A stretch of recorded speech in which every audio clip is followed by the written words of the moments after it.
En un día que tiene una polémica, porque ¿qué puede ocurrir? Corrompes, robas, hablas de los demás. Cuando te pillan y te quedas con lo robado, ojo con esto, después de la sentencia y lo que afecta al corruptor Aldama, Feijóo presume de que la acusación popular que dirige el Partido Popular pidió que le redujeran la pena.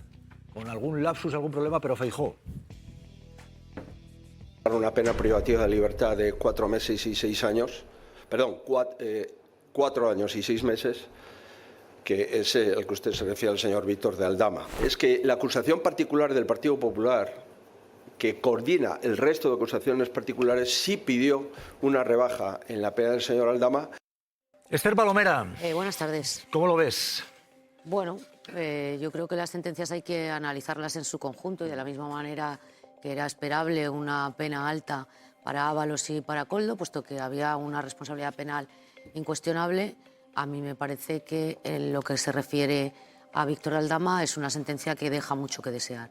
Y deja mucho que desear porque supuestamente se le conmuta la entrada en prisión por haber colaborado y facilitado información respecto al caso que se estaba investigando. Y eso es falso, según declaró la propia Guardia Civil durante el juicio oral. Es decir, cuando el señor Aldama empezó a facilitar información sobre los delitos que se habían cometido, la Guardia Civil ya había investigado eso y tenía pruebas más que suficientes de los delitos que se habían cometido. Por lo tanto, hay otras derivadas, al parecer, políticas que justifican que este señor no vaya a entrar en prisión. ¿Ah, sí, otras derivadas políticas? Bueno, yo creo que hay derivadas políticas, obviamente. Hay una especie de complicidad entre la derecha política y mediática con este señor, que es un... ¿Quién es este señor? Este señor es el señor Aldama, ¿no? Le llamo señor porque Feijóo le ha llamado señor. Pero en realidad ya es un delincuente condenado en sentencia firme, aunque no vaya a entrar en prisión, y con otras causas pendientes con la justicia. Sí, yo veo cierta complicidad entre la derecha política y mediática con los intereses de este personaje. Ha hecho un viraje Aldama de pillarle, habla, pero primero le pillan. Y luego, curiosamente, se está paseando por determinados platos de la televisión y no va a entrar en la cárcel. Y no devuelve buena parte de lo robado. A mí que se pasee por los platos de televisión me parece que forma parte del juego político periodístico. Cualquier medio de comunicación está en su perfecto derecho de entrevistar a un delincuente o a un no delincuente. Yo eso no lo pongo en cuestión. Lo que pongo en cuestión es que no se le ponga frente al espejo de la realidad de sus propias contradicciones y sus propias mentiras, porque se le está dibujando y se le está permitiendo proyectarse como si fuera un ser de luz, cuando ha vertido todo tipo de infamias y de falsedades contra miembros del gobierno, contra dirigentes socialistas y contra determinados medios de comunicación. Cuando ayer se le pudo escuchar, que a mí ya me parece que es el bochorno más absoluto de esta profesión, que tuvo como compinche en una de sus andanzas en aquella rueda de prensa que dio el exmilitante socialista Leire Díaz al subdirector de un medio de comunicación, que era el que le avisaba cuándo podía entrar en la sala a boicotear y a amenazar a la supuesta militante y cloaquera del Partido Socialista. Bueno, esto lo contó ayer y contó libremente en un medio de comunicación que tenía a un subdirector de un medio de comunicación, que lo diga él y que lo reconozca, como compinche. Por lo tanto, a mí me parece que esta profesión ha llegado a límites de putrefacción, igual que en la política. Es como para hacernos un TAC muy a fondo de qué estamos haciendo y a qué estamos contribuyendo en este país. No solamente con la derecha política, sino con lo que hacemos en los medios de comunicación. Y yo, desde luego, hay cuestiones y prácticas profesionales en las que no voy a participar, no voy a justificar y, sobre todo, las denunciaré cuantas veces se me permita. El famoso día del hotel, ya que estás aquí, si me das permiso lo diré, el famoso señor que me dice que la convocatoria es Jorge, que además le tenía de topo integrado dentro para que me dijera cuando la seguridad no está ahí pudiera pasar. Ay, Jorge, esto no lo ibas a contar, ¿no? A ver, porque vamos ya. Esto nunca se ha notado, yo sabía que Víctor iba. Entonces, sí, le pedí el favor que me avisara de dentro cuando, digamos, podía entrar de alguna manera. Porque él quería hablar y encarar y preguntarle a Leire Díaz. Y me avisa casi al final de la convocatoria porque no había manera de antes. Sí, entonces el Tribunal Supremo deja este regalo, además de la libertad de Víctor de Aldama y muchas preguntas. Magistrado emérito del Tribunal Supremo, José Antonio Martín Pallín. ¿Qué tal? ¿Cómo está? Muy buenas tardes. Hola, buenas tardes, Javier. ¿Cómo es posible esto? Bueno, pues porque estamos ante una sentencia que está gravemente afectada por vicios de nulidad de forma y de fondo. De forma porque el 28 de enero de este año José Luis Ábalos deja su acta de diputado y por tanto deja de ser aforado. Se sale de las previsiones de la competencia del Tribunal Supremo. El 12 de febrero, sigamos las fechas, el Tribunal Supremo convoca las llamadas cuestiones previas, que bueno, que está muy bien porque sirven para tamizar y seleccionar y que algunas veces pues llegan a la conclusión de que o el tribunal no es competente o de que los hechos no son constitutivos de delito y no merece la apertura del juicio oral. Y llegamos al 7 de abril, es decir, 2 meses y casi 2 semanas después, cuando comienza el juicio oral. Es decir, tanto, señor Martín Pallín, porque no me pierdo usted con las fechas, lo que me está diciendo es que cuando deja de ser diputado, esta causa debería ir a un tribunal que no sea para diputados, es decir, a la Audiencia Nacional. Por supuesto, he dicho que pierde el aforamiento y por tanto tiene que ir a un tribunal que esté previsto en la ley, pero no para los aforados, porque repito, él ya no es aforado. El 7 de abril comienza el juicio. Es cierto que en las cuestiones previas, yo creo que ahí el abogado, no ha estado muy acertado. En las cuestiones previas se planteó que el Tribunal Supremo no era competente porque ya no era aforado. Entonces el Tribunal Supremo se sacó de la manga un acuerdo único del Pleno no jurisdiccional, que no tiene ni carácter normativo, ni jurisprudencial, ni interpretativo, en el que 2 parlamentarias valencianas habían dimitido 48 horas antes del juicio. Y dijo, bueno, esto ya seguimos. No, mire usted, no se pueden hacer interpretaciones caprichosas y contra la ley. Es decir, estamos ante un caso clarísimo de nulidad del artículo 238 de la Ley Orgánica del Poder Judicial. Y supongo que eso se planteará en el recurso de nulidad de actuaciones que es necesario y previo para pasar al Tribunal Constitucional. Por tanto, eso ya es un problema de forma grave, gravísimo. Claro. Déjeme preguntarle por la siguiente cuestión, que es lo que le estaba planteando, señor Martín Pallín. Hemos visto a Aldama, mentir abiertamente. Le hemos visto en sala, escúchelo, decir estas 3 cosas. Primero, que tenía llamadas de Pedro Sánchez a cargo de toda la corrupción. Y cuando los abogados le dicen, oiga, no están los recursos, dice, bueno, pues no será verdad.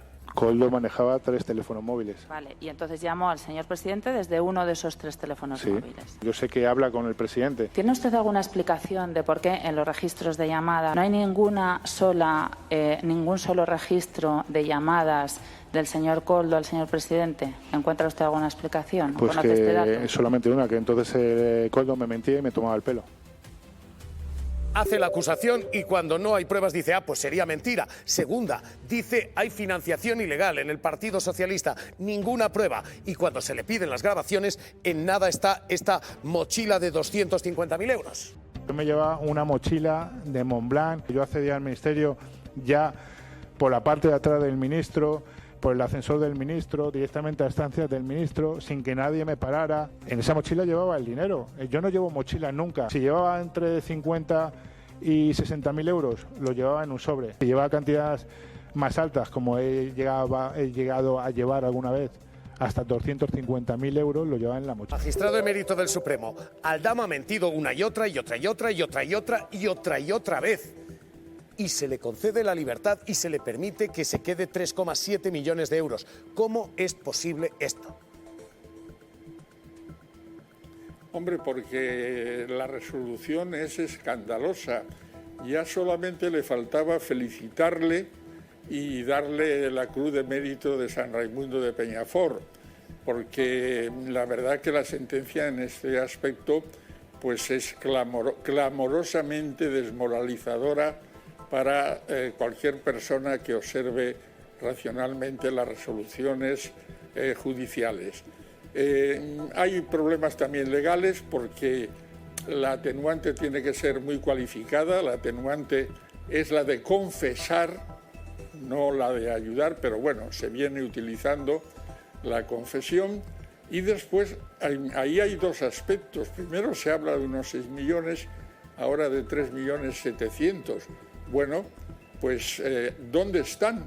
Yo creo que la agencia tributaria tiene ahí una tarea muy interesante, llamar al señor Aldama y decirle, mire, no yo que soy un funcionario, sino que el Tribunal Supremo ha dicho que tiene usted esta cantidad de dinero, por favor, ¿dónde la ha declarado? ¿Me la justifica? ¿No me la justifica? ¿Ha cometido usted un delito fiscal o no?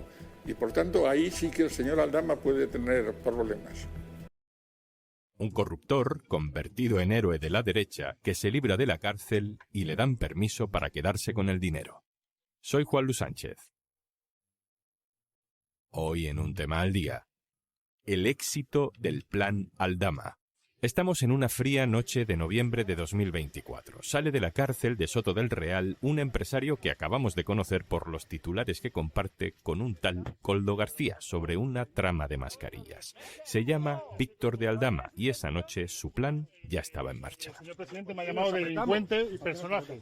Este señor tiene que saber que él es mitómano, vale, y tiene Alzheimer. Este empresario, al que no conocíamos de nada, llevaba un mes en prisión preventiva, pero no estaba encerrado por esto de las mascarillas, sino por otro caso también muy desconocido, así para el público en general, pero grave, un fraude fiscal millonario en el sector de los hidrocarburos. Aldama ve clara la jugada y dice, tengo una manta y voy a tirar. Como tantas pruebas quiere, que no se preocupe el señor Sánchez, que va a tener pruebas. Aldama ha pasado en 2 años de ser un empresario corruptor en prisión provisional a héroe de la derecha mediática, justiciero contra la corrupción de la que él mismo es protagonista. Prometió munición contra el gobierno y, aunque la mayoría de lo que ha dicho ha resultado ser pólvora mojada, le acaba de llegar la recompensa. Ábalos ha sido condenado a 24 años de cárcel y Aldama no tendrá que entrar en prisión. Es culpable, está condenado, pero el Tribunal Supremo encuentra la manera de justificar que no tiene que entrar en la cárcel y encima tampoco tiene que devolver los 3,7 millones de euros que se quedó por aquella compraventa corrupta de mascarillas. 24 años de cárcel es la condena más larga que recordamos para un ministro de cualquier gobierno de nuestra historia reciente democrática. Los hechos son graves, sí. Es enriquecerse personalmente con contratos amañados en plena pandemia para beneficiar a un corruptor, a un empresario, que luego te daba un dinero a cambio. Así lo contaba el corruptor, el propio Aldama. A veces empiezan a pagarme en efectivo. Y yo empiezo a llevar dinero en efectivo a Koldo García y al señor Ábalos. Eran 3 piezas para un engranaje perfecto. El político de mucho nivel, Ábalos, con acceso a un presupuesto millonario de dinero público en un ministerio, un político de bajo nivel, su asistente, Koldo, que se mueve tejiendo favores, y un empresario que corrompe, que se lleva la mayoría del dinero y que gana mucho estando cerca del poder. Y yo le digo al señor García, ¿ahora qué hacemos? Nos vamos a comer estas mascarillas. A lo que él me dice, no te preocupes, ¿qué necesitas? Y le digo, pues mínimo necesito duplicar el pedido para no quedarnos colgados y no tener problemas. A lo que me dice, no te preocupes, que hablo con el jefe y lo solucionamos. El político, el asesor y el empresario son 3 piezas que, sin embargo, no han tenido el mismo castigo. Tampoco social. Ábalos fue repudiado políticamente. Vengo solo en mi coche. No tengo secretaria. No tengo a nadie detrás, ni al lado. Me enfrento a todo el poder político. ¿Quién me le va a decir? De una parte y de otra. Y lo tengo que hacer solo. Y Víctor de Aldama queda libre siendo culpable y se paseará como un héroe nacional. José Manuel Romero, hola. Hola, ¿qué tal, Juanlu? José Manuel Romero es director adjunto del diario.es. Romero, repasemos la sentencia, que es imponente. 24 años de cárcel. Digamos que el Supremo da por probado casi todo de lo que se acusaba a Ábalos. Absolutamente todo, porque ten en cuenta que la petición de pena de la Fiscalía Anticorrupción era exactamente esa, o sea que no han puesto ni un solo matiz a lo que la Fiscalía Anticorrupción planteaba desde el principio. De hecho, es la mayor pena de cárcel impuesta a un ministro en democracia. Y fíjate que ha habido penas importantes y graves por hechos graves que han ocurrido en la historia de España, como la pena a Barrio Nuevo por el secuestro de Segundo Marey por parte de los GAL, donde le impusieron 10 años de cárcel, o las penas a Rodrigo Rato o al exministro de Aznar, Jaume Matas. Todas son muy inferiores a estos 24 años de cárcel. Por tanto, sí, una pena durísima. Hablamos de influencia para que determinados contratos públicos en pandemia beneficiaran a Aldama. Hablamos de que Aldama pagaba esa cantidad casi mensual a Ábalos y a Koldo. Tenemos la historia del piso que le pagaban a la pareja de Ábalos. Es un acumulado de delitos, ¿no? Básicamente le condenan por esos dos delitos de los que hablas, por el supuesto tráfico de influencias para adjudicar el contrato de las mascarillas a lo que la Guardia Civil considera el nexo corruptor o el jefe de la trama, que es Víctor Aldama, y además se le condena por el enchufe en 2 empresas públicas, en Ineco y en Transatec, de 2 mujeres que supuestamente mantenían una relación con el propio ministro de Transportes en ese momento. Esto seguramente que suena a obviedad para los que seguís de cerca estos casos, pero aquí no estamos hablando de Santos Cerdán, no estamos hablando de ninguna sospecha de corrupción que afecte más allá de esta trama, ¿no? Esto es corrupción de Ábalos, Koldo y Aldama. No hay financiación del PSOE ni nada más en el gobierno. Exactamente, no hay ni una sola referencia a esas cuestiones que, por otro lado, se están investigando en la Audiencia Nacional, en piezas que se abrieron como consecuencia de esta investigación.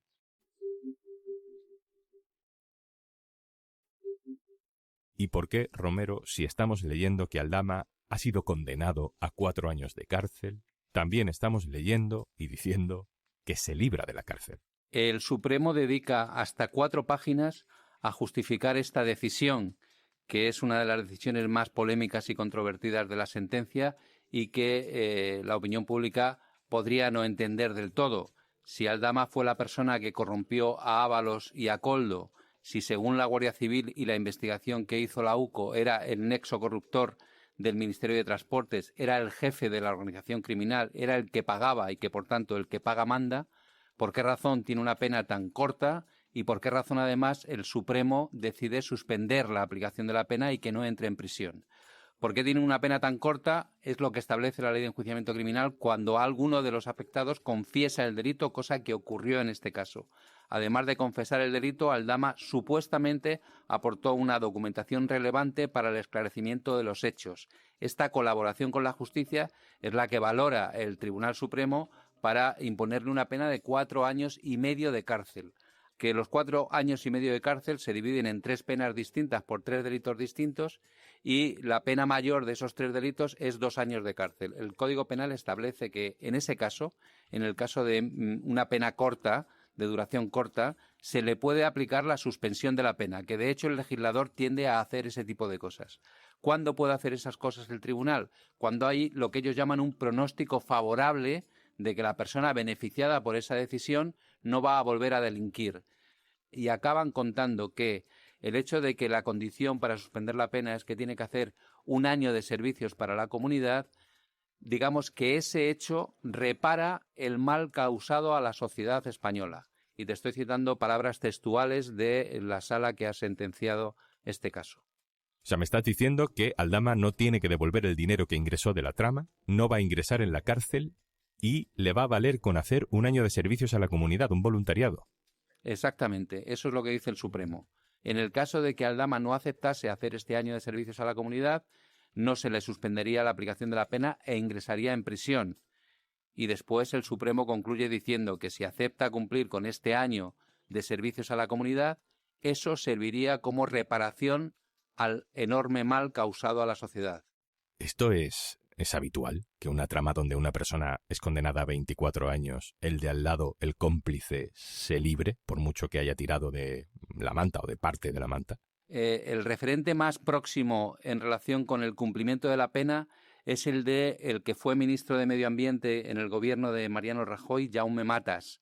A este señor le condenaron por una especie de malversación de fondos públicos durante su gobierno balear a una pena de 6 años de cárcel que él recurrió ante el Tribunal Supremo. El Tribunal Supremo acabó recortando esa pena a 9 meses de prisión. Yo recuerdo una visita que yo personalmente hice a una cárcel en la Comunidad de Madrid para visitar a otro preso y allí estaba encarcelado para cumplir esos 9 meses de prisión Jaume Matas. ¿Por qué cumplió esa pena? Porque además de esa pena a Jaume Matas le esperaban otras causas judiciales por las que se le pedían altas penas de cárcel. ¿Esto se parece en algo a lo que le pasa a Víctor Aldama? Se parece mucho, porque Víctor Aldama está imputado en un caso de gravísimo fraude fiscal relacionado con el negocio de hidrocarburos, donde se le acusa de haber defraudado decenas de millones de euros y de tener ese dinero escondido en, no sé si paraísos fiscales o en el extranjero al menos. Bueno, Aldama también tiene una causa pendiente en la justicia, como la tenía Matas, pero Matas entró en prisión y Aldama, por lo que parece, no va a entrar en prisión. Hablando de la manta de Aldama, Romero, no sé hasta qué punto es importante lo que haya dicho Aldama en el juicio, que le vimos decir absolutamente de todo en el juicio. No sé si lo sostiene con documentos, no sé hasta qué punto la condena de Ábalos realmente se debe a lo que haya dicho Aldama. Pues esa es otra cuestión que vamos a intentar aclarar en el diario.es, porque ¿qué ha aportado Víctor de Aldama de nuevo que no supiera la UCO en ese informe? Pues aportó un manuscrito supuestamente por Koldo García donde se daba cuenta de supuestos amaños de obra pública en el Ministerio de Transportes, que es una causa que se está investigando ahora en la Audiencia Nacional y que implicaba supuestamente a Ábalos y a Koldo, y una declaración de Aldama metiendo dentro de esta trama corrupta y de amaño de obra pública a Santos Cerdán, el que entonces era secretario de organización del Partido Socialista. Sin embargo, las pruebas mayores de cargo contra Santos Cerdán ya estaban dentro del sumario cuando Víctor Aldama, digamos, tira de la manta. ¿Por qué estaban dentro del sumario? Porque formaban parte de todo el material electrónico que se le incautó a Koldo García en su casa, donde figuraban las grabaciones hechas tanto a Santos Cerdán como a Ábalos por el propio Koldo García, donde se sugería un supuesto reparto de dinero por el amaño de obra pública en el Ministerio de Transportes. Por tanto, ¿la colaboración de Aldama ha sido vital para el esclarecimiento de los hechos? Yo creo que no, pero el Tribunal Supremo lo sitúa como la razón principal para que hayan adoptado estas dos decisiones. Rebajarle mucho la pena, incluso la que pedía la Fiscalía Anticorrupción, que eran 7 años, y suspender la ejecución de la pena. Claro, pero de todo eso que me estás hablando, Santos Cerdán, Ábalos, los contratos de obra pública, todo eso es un caso diferente, ¿no? Aquí hay como una interconexión constante entre el caso hidrocarburos, el caso Ábalos en sí de las mascarillas, Aldama dando información sobre todos ellos.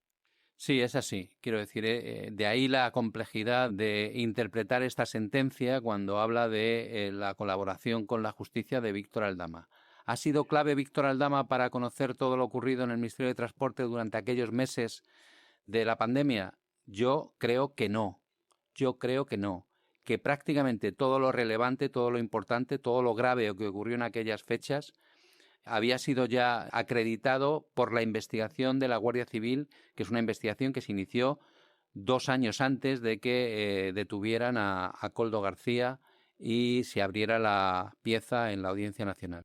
Bueno, la última, Romero, el impacto sobre el gobierno. Veíamos venir que la sentencia contra Ábalos iba a ser muy importante, no sé si 24 años. Es una cifra para la que estábamos preparados, impresiona, pero llega, es un golpe nuevo y no sé qué tipo de efecto calculan en Moncloa que puede tener sobre el futuro de la legislatura. Yo creo que ellos daban por amortizado que la sentencia iba a ser dura, quizá no tan dura de los 24 años, pero en cualquier caso durísima. Afecta a quien fue durante muchos años el número 2 del Partido Socialista y el ministro con el presupuesto de inversiones más alto del primer gobierno de Pedro Sánchez. Por tanto, el palo para el PSOE y para el propio Pedro Sánchez es durísimo. Recordemos que llega de manera casual, probablemente 48 horas antes de que el presidente del gobierno tenga que comparecer en el Congreso de los Diputados para hablar en principio de la corrupción por la que se está investigando en la Audiencia Nacional al expresidente José Luis Rodríguez Zapatero, y que además coincide con que ese mismo día Pedro Sánchez va a intervenir por la mañana y por la tarde su mujer tendrá que comparecer en el juzgado para entregar el pasaporte al juez Peinado.